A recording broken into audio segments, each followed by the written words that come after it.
할렐루야. 11월 10일 목요일 가정에서 드리는 새벽 예배에 오신 여러분을 축복합니다. 우리 함께 찬송가 340장 어지러운 세상 중에 우리 함께 찬양하시면서 새벽 예배를 시작하겠습니다.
네, 감사의 달을 맞이하여 오늘 함께 나눌 기도 제목은 우리에게 가족을 주신 하나님께 먼저 감사드리고 무엇보다 하나님을 믿는 믿음의 가족을 주심에 감사드리기 원합니다. 혹시라도 아직 주님을 모르는 가족이 있다면 하나님께 올려드리며 앞으로 믿게 해주실 것 또한 믿음으로 감사하는 그런 믿음의 가족이 되게 하여 주옵소서. 우리 함께 기도하겠습니다.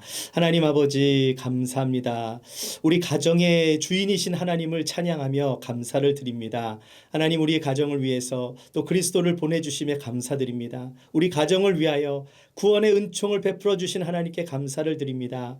그러나 아직 주님을 알지 못하는 가족이 있다면 그들을 위해서 이 시간 기도합니다. 그들에게 그리스도의 사랑이 증거될 수 있도록 우리들을 사용하여 주시고 하나님의 은혜와 사랑이 믿지 않는 가족들에게 풍성히 전해질 수 있도록 우리들을 사용하여 주시옵소서. 믿음으로 간구합니다. 그렇게 인도해 주실 하나님께 감사드리며 우리 주 예수님의 이름으로 기도하옵나이다.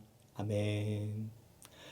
네, 오늘 하나님께서 주시는 말씀은 창세기 45장 16절에서 28절까지 말씀인데 제가 읽어드리도록 하겠습니다. 요셉의 형들이 왔다는 소문이 바로의 궁에 들림에 바로와 그의 신하들이 기뻐하고 바로는 요셉에게 이르되 내 형들에게 명령하기를 너희는 이렇게 하여 너희 양식을 싣고 가서 가나안 땅에 이르거든 너희 아버지와 너희 가족을 이끌고 내게로 오라. 내가 너희에게 애굽의 좋은 땅을 주리니 너희가 나라의 기름진 것을 먹으리라. 이제 명령을 받았으니 이렇게 하라. 너희는 애굽 땅에서 수레를 가져다가 너희 자녀와 아내를 태우고 너희 아버지를 모셔오라. 또 너희의 기구를 아끼지 말라. 온 애굽 땅에 좋은 것이 너희 것임이니라. 이스라엘의 아들들이 그대로 할세 요셉이 바로의 명령대로 그들에게 수레를 주고 길 양식을 주며 또 그들에게 다 각기 옷 한 벌씩을 주되 베냐민에게는 은 300과 옷 5벌을 주고 그가 또 이와 같이 그 아버지에게 보내되 수나귀 10필에 애굽의 아름다운 물품을 실리고 암나귀 10필에는 아버지에게 길에서 드릴 곡식과 떡과 양식을 실리고 이에 형들을 돌려보내며 그들에게 이르되 당신들은 길에서 다투지 말라 하였더라. 그들이 애굽에서 올라와 가나안 땅으로 들어가서 아버지 야곱에게 이르러 이르되 요셉이 지금까지 살아 있어 애굽 땅 총리가 되었더이다. 야곱이 그들의 말을 믿지 못하여 어리둥절하더니 그들이 또 요셉이 자기들에게 부탁한 모든 말로 그에게 말하매 그들의 아버지 야곱은 요셉이 자기를 태우려고 보낸 수레를 보고서야 기운이 소생한지라. 이스라엘이 이르되 조카도다. 내 아들 요셉이 지금까지 살아 있으니 내가 죽기 전에 가서 그를 보리라 하니라. 아멘. 네, 창세기 45장은 요셉의 삶의 가장 하이라이트라고 할 수 있는 형제들과의 화해를 담은 이야기를 다루고 있어요. 마치 한 편의 감동적인 드라마를 보는 듯한 정말 눈물을 자아나게 만드는 그런 내용들인데, 오늘 본문의 내용은 형제들과의 뜨거운 화해 이후의 이야기를 담고 있습니다. 여기서 잠깐 애굽의 역사를 살펴보기 원하는데요. 성도님들 중에서 궁금해하시는 분들이 많더라고요. 왜 요셉 시대의 바로와 모세 시대의 바로가 이처럼 다른가 하는 질문인데요. 성경에는 모세 시대에 대해서는 요셉을 알지 못하는 새 왕이 일어났다라고만 말씀하고 있는데, 그 새 왕이 어떤 왕조인가가 사실 중요한 것입니다. 여러분, 애굽 왕 바로라는 것은 이 파라오인데, 이 뜻은 태양이라는 의미로 이집트의 왕을 말하는 호칭이에요. 조선시대의 임금이 왕의 호칭이듯이 이집트의 왕의 호칭이 바로인데, 요셉 시대의 바로와 모세 시대의 바로는 서로 다른 왕조입니다. 요셉의 가족들이 애굽으로 왔을 때 애굽은 힉소스 왕조가 다스렸어요. 힉소스 왕조는요, 히브리 족속과 같은 셈 계열의 족속입니다. 자, 그러니까 같은 셈 계열의 힉소스 왕조가 같은 셈 계열의 요셉이 가족들을 데리고 온다고 하니까 요셉의 가족들을 웰컴하는 분위기가 쉽게 형성이 된 것입니다. 자, 그런데 세월이 지나서 요셉을 알지 못하는 왕조가 왕위에 오르게 되는데, 셈족의 힉소스 왕족에서 제18왕조로 함족이 올라오게 되었는데, 이 함족이 셈족을 쫓아내 버렸을 때 가장 눈에 거스리는 민족이 누구였겠습니까? 네, 바로 셈족 계열인 히브리 족속들이었던 거예요. 자, 그래서 그들을 노예로 삼아서 마구마구 부려먹었던 것입니다. 바로라고 해서 다 같은 바로가 아닌 거예요. 모세 시대의 애굽 왕 바로는 이름만 바로지 이스라엘 민족을 바로바로 보내주지 않았어요. 자, 그런데 요셉을 총리로 세운 바로는 어떤 바로입니까? 똑바로, 올바로, 곧바로예요. 하나님의 사람인 요셉을 똑바로 보았고요. 또 요셉이 바로의 꿈을 해몽하자 그를 올바로 보았습니다. 올바로 이 사람을 총리로 뽑아야겠다라는 마음이 생기자 곧바로 총리에 임명하게 되는데, 요셉과 같은 셈족의 바로였기 때문이에요. 자, 그래서 오늘 본문은 이렇게 시작합니다. 16절을 보시면 요셉의 형들이 왔다는 소문이 바로의 궁에 들림에 바로와 그의 신하들이 기뻐하고, 바로와 신하들이 요셉의 형들이 왔다는 소문을 듣자 너무 기뻐하는 거예요. Welcome to Egypt 하면서 그들을 막 반기고 막 좋아라 했습니다. 물론 뭐 그들이 같은 셈족이기 때문이기도 하겠지만 단지 그 이유만으로 요셉의 형제들을 정말 기뻐하면서 반긴 것은 아닐 거예요. 생각해 보세요. 요셉이 어떤 사람입니까? 노예였다가 감옥에 간 죄수의 신분에서 하루아침에 꿈 하나 해몽해 줬다고 애굽의 둘째 자리까지 올라가는 총리가 되었으니, 신하들이 볼 때는 이 듣보잡 요셉, 저 셉셉이를 어떻게 해야 할까 하면서 충분히 시기와 암투와 질시와 권력 투쟁을 할 수 있는 그런 상황이었잖아요. 그럼에도 불구하고 그들은 그렇게 하지 않았다라는 거예요. 바로 왕뿐만이 아니라 그의 모든 신하들이 다 기뻐했어요. 어떻게 그런 일이 있을 수 있었을까요? 이 말을 통해서 우리는 무엇을 알 수 있습니까? 요셉의 사람 됨됨이를 우리는 알 수 있다는 거예요. 여러분, 성경을 자세히 관찰하다 보면 하나님의 말씀이 언제 이루어지는가를 볼 때 몇 가지 특징이 있습니다. 자, 예를 들면 야곱이에요. 하나님께서 야곱을 다루실 때 야곱이 이스라엘이라는 이름을 갖게 되기까지 무려 20년이라는 세월이 걸리잖아요. 그런데 하나님의 예언의 말씀이 언제 이루어지는가? 그 타이밍을 자세히 보면은요, 야곱의 삶의 됨됨이가 예언을 가져다 주는 것을 보게 되는 거예요. 로마서 9장 13절을 보면 이렇게 말씀합니다. 기록된 바 내가 야곱은 사랑하고 에서는 미워하였다 하심과 같으니라. 자, 이렇게 말씀하고 있거든요. 그런데 이 말씀의 예언이 언제 이루어집니까? 로마서 말씀대로라면 에서는요, 처음부터 장자권을 야곱에게 팔아야 하는 운명을 갖고 태어난 사람이에요. 그렇다면 에서는 엄청 억울한 사람이고 피해자일 수 있는 거죠.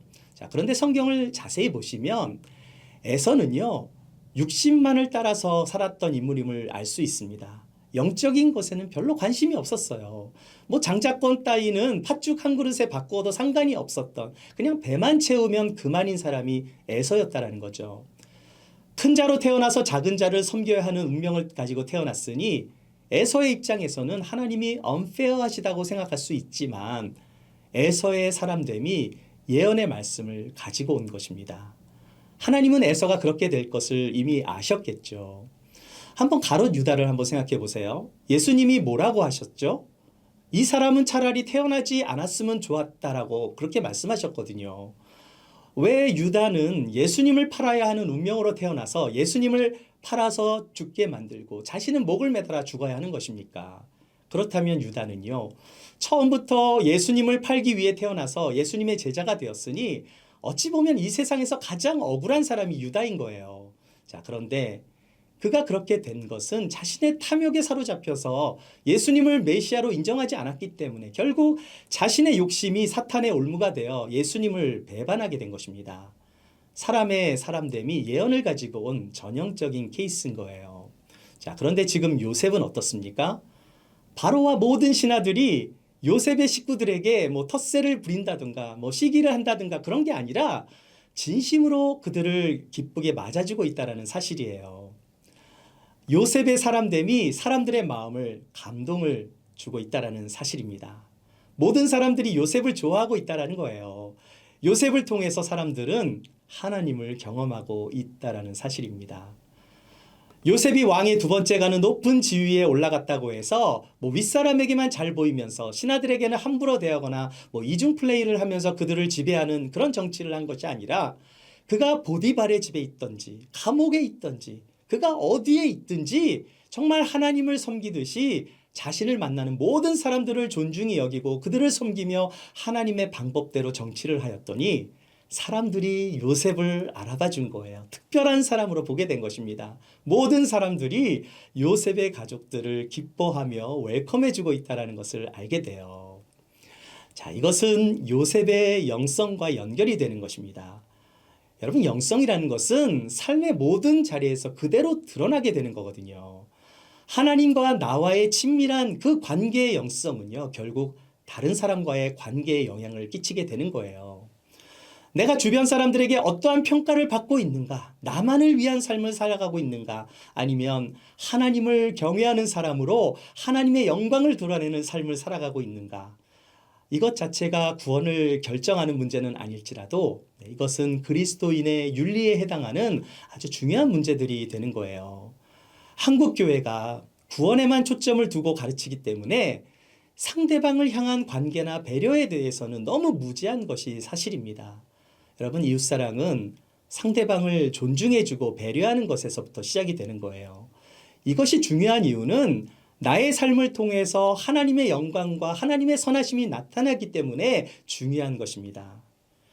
하나님은 요셉을 통해서 애굽뿐만이 아니라 주변 나라의 사람들까지 축복해주고 계시다는 사실을 누가 잘 알고 있다는 거예요? 요셉을 통해서 감동을 받고 있는 그 애굽왕 바로가 정말 똑바로 올바로 곧바로 요셉에게 그렇게 너무나 감동을 받은 바로가 요셉에게 명하여 가족들을 애굽으로 초청하고 있다는 거예요.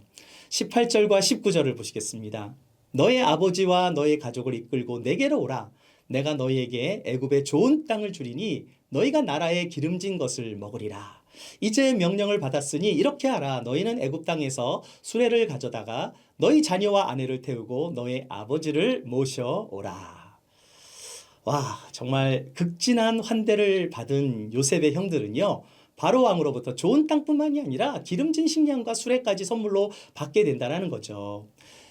그런데 여기서 아주 중요한 선물을요, 요셉이 형들에게 줍니다. 22절부터 24절을 보실게요. 또 그들에게 다 각기 옷 한 벌씩을 주되 베냐민에게는 은 300과 옷 5벌을 주고 그가 또 이와 같이 그 아버지에게 보내되 순하기 10필에 애굽의 아름다운 물품을 실리고 암나기 10필에는 아버지에게 길에서 드릴 곡식과 떡과 양식을 실리고 이에 형들을 돌려보내며 그들에게 이르되 당신들은 길에서 다투지 말라 하였더라. 요셉이 아버지 야곱을 위해 떠나는 형제들에게 아주 중요한 선물을 주고 있었는데 그것이 무엇이에요? 옷입니다.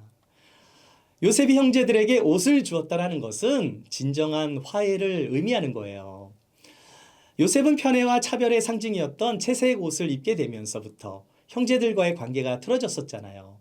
그 채색 옷은 미움의 상징이 되면서 형제들로부터 강제로 벗겨지게 되므로 요셉의 험난한 삶이 시작이 되었지만 요셉은 지금 형제들에게 옷을 선물하며 20년 동안 그렇게 끊어졌던 그들과의 관계를 회복시켜주고 있다는 사실이에요.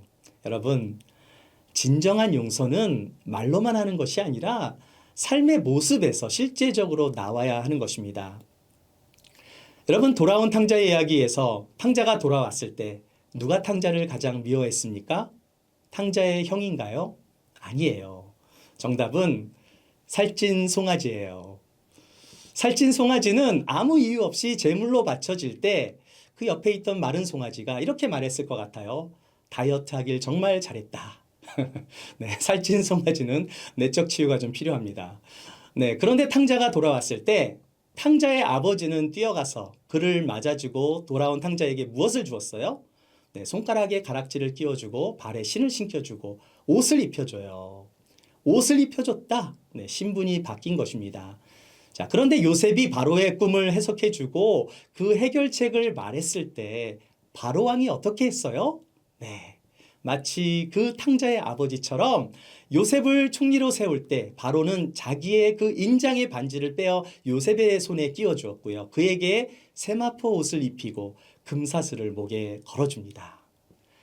형제들이 빼앗은 채색 옷을 하나님께서 바로를 통해서 요셉에게 세마포 옷을 입혀주셨는데 요셉은 형제들에게 옷을 선물로 주고 있다는 거예요. 형제들이 20년 전에 요셉의 옷을 벗기면서 그 형제의 관계를 깨뜨렸지만 요셉은 형제들에게 옷을 선물함으로써 그 깨어진 관계를 회복시키고 있다는 사실이에요. 진정한 화해가 이루어진 것입니다. 자, 그런데 여기서 흥미로운 일이 발생해요. 요셉이 형제들에게 옷을 한 벌씩 주었는데요. 네, 같은 어머니에게서 태어난 베냐민에게는 옷을 5벌이나 주고요.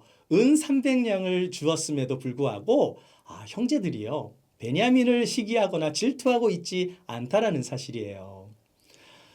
요셉의 용서를 경험한 형제들은 이제는 선물의 많고 적음이 문제가 되지 않았어요.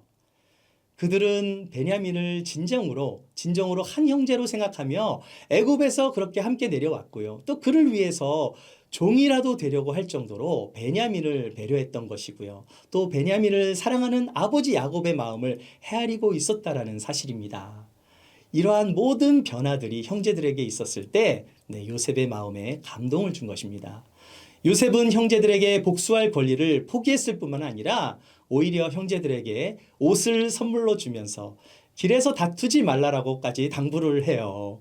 네, 이 말은 요셉의 형제들이 옥에 갇혔을 때 이들이 했던 말을 요셉이 다 들었기 때문이었을 거예요. 형제들이 어떻게 했습니까? 자기들이 감옥에 갔을 때 이렇게 된 것이 옛날에 요셉을 팔았기 때문에 이런 죄를 받게 된 거라고 막 자책하면서 막 옥신각신하며 서로 다투었을 때 맏형 르우벤이 그것 보라고 내가 그때 그렇게 하지 말라고 했잖아 하면서 막 감옥에 가서도 서로 막 다투며 그렇게 싸웠는데 요셉은 형제들을 떠나보내면서 다투지 말라고 서로 배려하고 품어줘야 한다라는 말을 전하고 있는 거예요. 너무나 멋있는 모습 아닙니까? 여러분, 크리스찬은요. 구원만 받으면 땡이 아닌 거예요. 우리가 구원을 받아 하나님의 자녀가 되는 은혜를 받았다면 성숙한 그리스도인의 모습으로 살아가야 하는 것입니다.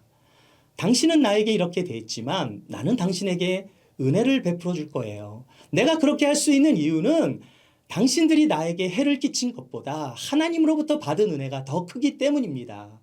이러한 마음을 요셉이 가졌기 때문에 요셉은 나를 이리로 보내신 분은 당신들이 아니라 하나님이시다라는 것을 고백할 수 있었던 것입니다. 참으로 너무나 멋진 고백이 아닐 수 없지만 이런 고백은요. 그냥 보통 사람이 할 수 있는 고백이 아니라 하나님의 정말 깊은 은혜와 긍휼을 경험한 사람만이 할 수 있는 고백이 되는 거예요. 용서와 화해의 밑에는요. 하나님의 긍휼과 은혜가 있는 것입니다. 용서란 보복할 수 있는 권리를 포기하는 거예요. 멸시받아야 할 사람을 멀시로 대하는 것이 용서입니다. 악을 선으로 갚아주는 거예요. 하나님께서 요셉을 총리에 앉힌 이유는 이때를 위해서 그렇게 하신 것입니다. 이러한 은혜를 경험한 형제들이 바로왕이 보내준 수레를 타고 아버지 야곱에게 이 모든 사실을 알리기 위해 이제 고향 땅으로 향합니다. 여기서 질문을 드립니다. 야곱에게 이 기쁜 소식을 전하러 고향 땅으로 가고 있는 형제들의 마음이 어땠을지 한번 상상해 보십시오. 너무나 좋은 소식을 아버지께로 가지고 가고 있긴 하지만 좀 복잡한 마음이 들었을 것 같아요. 어디서부터 이 이야기를 시작해야 하는가? 자신들이 아버지를 속인 이야기부터 해야 되는가? 아니면 불리한 이야기는 다 빼고 요셉이 기적처럼 살아서 애굽의 총리가 되었다라는 이야기만 전해야 하는가? 고민을 했을 것 같아요. 그런데 형제들은 좀 비겁한 캐릭터를 가진 것 같아요. 아버지에게 앞뒤 정황을 다 잘라버리고 본론만 이야기해요. 자, 애굽에 가보니까 요셉이 살아있어서 총리가 되었어요, 아버지. 막 이런 이야기를 하니까 야곱은요, 막 어리둥절해서 그 말을 믿지 못합니다. 마지막으로 26절과 27절을 보시겠습니다. 알리어 이르되 요셉이 지금까지 살아있어 애굽 땅 총리가 되었더이다. 야곱이 그들의 말을 믿지 못하여 어리둥절하더니 그들이 또 요셉이 자기들에게 부탁한 모든 말로 그에게 말하매 그들의 아버지 야곱은 요셉이 자기를 태우려고 보낸 수레를 보고서야 기운이 소생한지라. 야곱은요 20년간 죽었다고만 생각했던 요셉이 다시 살아있다라는 그런 소식을 듣자 너무나 당황하고 너무나 놀랬고 너무나 어리둥절해서 처음에는 그 말을 믿을 수가 없었어요. 하지만 요셉이 보낸 수레를 보고 나서야 그 사실을 믿게 되었고 야곱은 곧바로 기운이 소생했다라고 성경은 말씀하고 있어요. 그동안 죽은 줄로만 알았던 사랑하는 요셉이 살아있다라는 것, 그가 왜 살았는지 어떻게 살았는지는 그렇게 중요하지 않았어요. 그가 총리가 되었다라는 것보다 더 중요한 것이 무엇입니까? 요셉이 살아있다라는 소식만으로 야곱은 다 죽어가고 있던 그의 기운이 한순간에 살아나서 소생한 것입니다. 사랑하는 여러분, 이것이 바로 복음의 능력인 줄 믿습니다. 복음은 우리의 영혼을 소생시키는 거예요. 죽은 줄로만 알았던 요셉이 살아있다는 것은 우리가 죽어야 하는 자리에 예수님이 대신 죽으시고 우리가 산 것을 말씀합니다. 주님의 죽으심으로 내가 살아있는 것, 그 살아있는 삶은 이 땅에서만이 아니라 내가 이 땅에서 삶을 다 마친다 할지라도 영원한 생명을 주시는 하나님의 품으로 가게 된다는 것을 의미하는 거예요. 야곱은 이것을 경험하고 있었어요. 이보다 더 좋은 소식이 어디에 있겠습니까? 그 소식을 들은 야곱은 영원히 바로 소생했다라는 거예요. 요셉의 삶의 하이라이트는 그가 총리가 되는 것이 목적이 아니라 형제들을 살리고 아버지 야곱을 살려서 애굽으로 다시 오게 하여 큰 민족을 이루고 더 나아가 이 땅에 예수 그리스도를 통한 구원의 복음의 능력을 우리에게 허락해 주시기 때문인 것입니다. 이제 애굽 땅은 요셉의 가족들이 와서 살아가게 되는 하나님의 인큐베이터가 될 거예요. 사랑하는 성도 여러분, 하나님은 요셉의 꿈을 주셨고 그 꿈을 이루어 주셨어요. 하나님이 주신 그 꿈은 요셉이 총리가 되는 꿈이 아니라 열방을 구원하시기 위한 하나님의 놀라운 계획, 바로 그리스도를 통한 인류의 구원이 되는 것입니다. 그 꿈이 성취되기까지 하나님은 우리들을 계속해서 가르치시며 우리들의 믿음을 성장시켜 주실 것입니다. 그 하나님의 꿈이 여러분의 삶의 비전이 될 수 있도록 기도하며 우리를 통해서 하나님의 선하신 뜻이 이 땅 가운데 이루어질 수 있도록 하나님의 은혜와 긍휼하심을 이웃에게 나누어 주시는 저와 여러분이 되시기를 주님의 이름으로 축원합니다. 기도하겠습니다. 하나님 아버지, 오늘도 주님의 뜻이 우리들의 삶의 현장에서 나타날 수 있기를 소망합니다. 우리들을 사용하여 주시옵소서.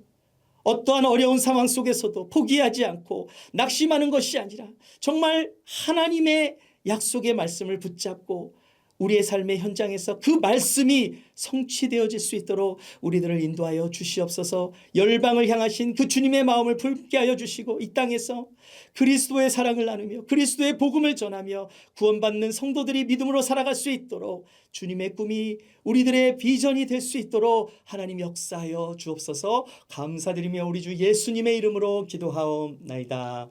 아멘. 네, 이제 각자의 기도의 자리로 가셔서 주님의 꿈을 꾸시는 여러분이 되시기를 주의 이름으로 축원합니다.